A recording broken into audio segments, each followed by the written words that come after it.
Bridges and tunnels take the subway far beyond the confines of Manhattan.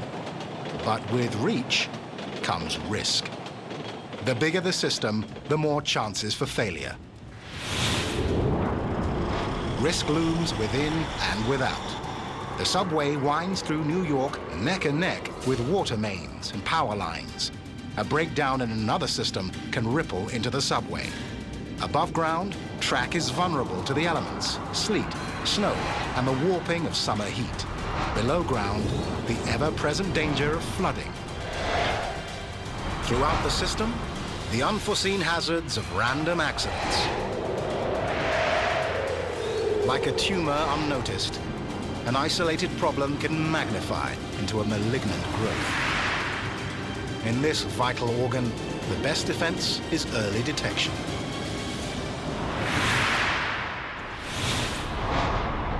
To spot trouble, the Transit Authority relies on its frontline lookouts. We're their eyes and ears, because we're the ones that are out here. So if I see a fire on this track, they don't see that. I see it, so I call out control. We have a smoke condition, track 4, Junior Street. Fire is another one of those things that you really don't want to see happening below ground, because there really is no place for the smoke to go. If there is even a minor trash fire, it may not be a major emergency, but if you're on that train and the smoke condition comes into the subway car, you really don't care what it is you want to get out of there. Fire, flood, bomb. Whatever the threat to the subway system, Michael Lee can respond. He controls the latest weapon in the arsenal of the Office of Emergency Management, the Mobile Data Center. In a crisis, knowledge is power, and Lee's team is all-knowing. Inside, a computerized map of virtually every city structure, above and below ground, including the entire subway system, in unparalleled detail. At a keystroke, they can punch up a station and pinpoint every elevator, emergency exit, and fire hydrant. Every stairway in every subway has a unique number registered on the computer, allowing Lee's team to guide rescuers through smoke-filled chaos. Today, the chaos is water and mud. Well, we had a 20-inch water main break right in front of that location there where our backhoe is. Stephen Zimmerman is among the platoon of workers called up to close the break. This happens a lot, especially in Manhattan. There's a lot of infrastructure in one small area, and it's on top of one another. The flooding is so bad, it threatens to undermine nearby buildings. Residents are forced to evacuate. It gets worse. Buried beneath the street, right beside the water main, a high-voltage power line. In response, a slew of departments and agencies descend on the scene. Police, fire, transit, transportation, utility. It's the kind of trouble tailor-made for the data center. It can be a complex situation to make sure that we have all the right agencies on scene and that we're working and coordinating properly to make sure that the job's getting done. To guide each agency, the data center can pull up an exact layout of the surrounding infrastructure. Power lines, building footprints, and most critically, subway lines. If the flood reaches the tracks, the water will become electrified and the line will have to shut down. For the duration, this will be the brains of the operation. The water main burst 3 days ago. Still more days will pass before the scene is back to normal. After the first day or so, people get used to the disruption. New Yorkers, they learn to cope with it. So does Lee's team. We are confident that we can respond to anything anybody throws at us, so bring it on. We're ready. Every day, fate taunts the New York subway. On the nation's oldest and busiest system, the relentless foes are age and wear. Quietly, thousands of workers fight back, repairing track, overhauling trains, battling floods, in a daily struggle to bypass disaster. A motorman is only as good as his train. That's where Abe comes in. At day's end, when he reaches the end of the line, he still makes one more stop, the dispatcher's office.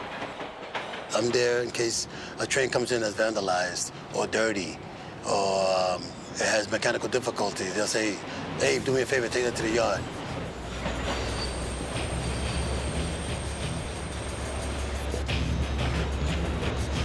The yard is the Coney Island Overhaul Complex. It's a legend unto itself. The largest train repair shop in North America. It sprawls across 30 hectares, a third of them enclosed. 7 days a week, in round-the-clock shifts, a small army of 750 workers toils to keep the trains running. It's serious business. The cars carry millions of lives every day, and each life rests in these hands.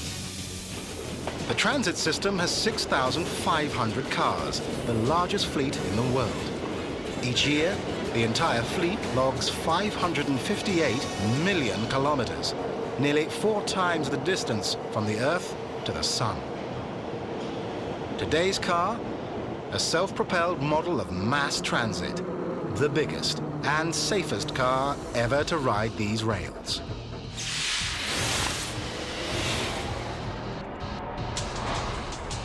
The newest model is 15.5 meters long and weighs 32 tons. Its main components, a passenger cab and 2 steel trucks.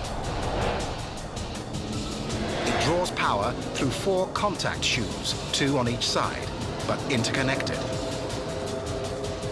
When one shoe touches the electrified third rail, all 4 are hot. Power flows to 4 115 horsepower motors, powerful enough to accelerate a sports car from 0 to 100 in 4 seconds. With power on, the motors push at full strength, but the train's speed is controlled by resisting the push of the motors. To stop the train, resistance increases. Only within the last 5 meters does the motorman activate the brake shoes and pads. Keeping the entire car on the rails, a steel lip invented 2 centuries ago, and still holding fast.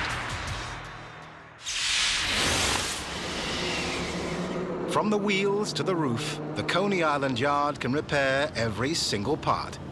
And every single day, it does. Every car that comes in gets the equivalent of an annual physical to ensure nothing goes from bad to worse. We have a saying here, you don't want to pay for the same real estate twice. So if a car comes in, you want to do as much and the best job as possible the first time, this time, so there won't be a next time. Greg Lombardi is the main superintendent.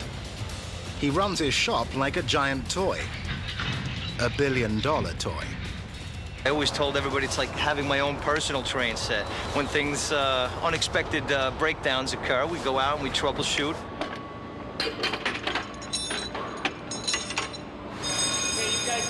Overhead!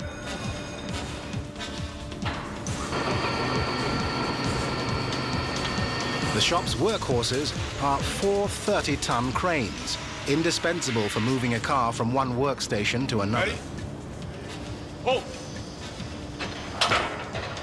This weighs 28 tons, so it's nothing to fool around with. One wheel alone weighs more than 350 kilograms. An entire wheel and axle assembly weighs nearly a ton, and they're constantly on the move.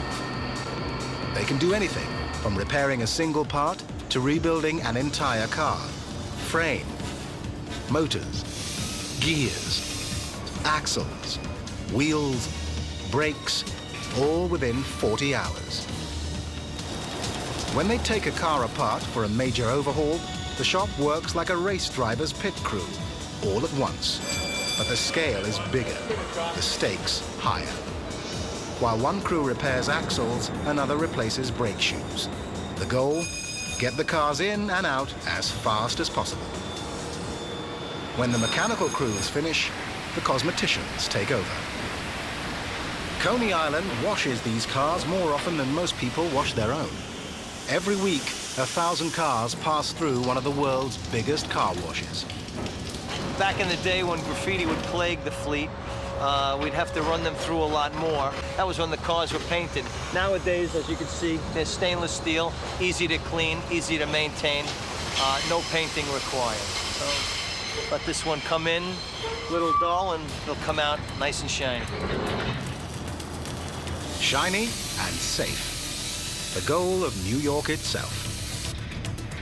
3 decades ago, both the city and the subway shared a bad reputation. Dirty, unsafe, and no place to be. New York cleaned up its image partly by cleaning up the subway. At the Coney Island yard, they do more than keep the trains running. They keep the Big Apple polished.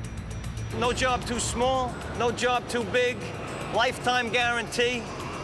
How can you beat it? Send us your troubles. On the subway, keeping cars safe is only half the equation. The system has more than 2,600 switches to move trains from one track to another, and more than 11,000 signals to control train traffic.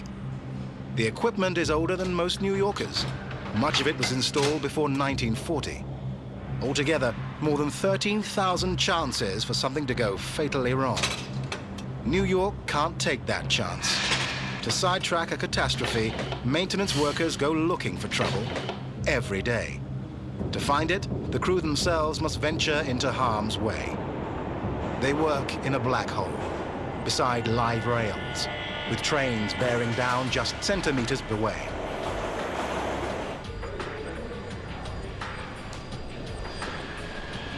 This is the track simulation room.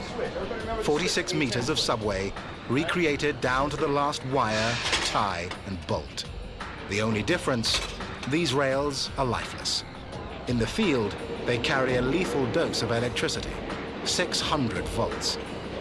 With crews working centimeters from death, accuracy counts. Bob Dorino is one of the instructors. Students get a chance to take apart their equipment, to adjust their equipment, to get a true feel for what they're going to experience when they're out in the real world doing the actual job of keeping New York City safe. The workers keep the signal system running, and the signal system keeps the trains running safely. It works through modern electronics and old-fashioned mechanics. All tracks are divided into 300-meter sections called blocks that electrically detect the presence of a train. When a train enters the block, it passes over a set of insulated joints in the rails. The wheels short-circuit the joints and activate a signal to regulate traffic behind the train. If the train maintains speed, the signal remains green. If the train slows down, the signal changes to yellow. If the train stops, the signal changes to red. At the same time, a life-saving backup is automatically activated. A T-shaped device at track level called a trip. Its purpose? Avert a collision. If the next train misses or ignores the red signal, the trip will catch it. When the train passes over, a safety lever beneath the carriage strikes the trip and engages the brakes. When the signal turns yellow or green, the trip lowers, and the tracks are clear to proceed. Signals work in tandem with the equipment that safely moves a train from one track to another, the switch. The movable rails are called switch points. They guide a train down one track or the other through the simplest of technology. The train has a flange that hangs down from one side of the wheel. This flange rides on the innermost part of the rail. As the train moves along the track, the flange would grab this portion of the rail and be guided accordingly. One mistake, the trains could derail or collide. It demands a foolproof system, a mechanism that forbids both mischief and error. It's called an interlocking machine. Each lever on the machine corresponds to a signal or switch on the track. The fail-safe in the machine is a set of steel bars that give the machine its name. They interlock, allowing safe movements and forbidding unsafe movements. the flawless logic of the interlocking machine heads off two of the worst threats to the subway system: derailment and collision. But just beneath the surface, another threat lurks, and another machine toils. Two networks that crisscross Manhattan. One, a man-made network of tracks and stations. The other, a natural network of streams and springs. A century ago, to build the subway, engineers had to pump out billions of liters of groundwater. They're still pumping.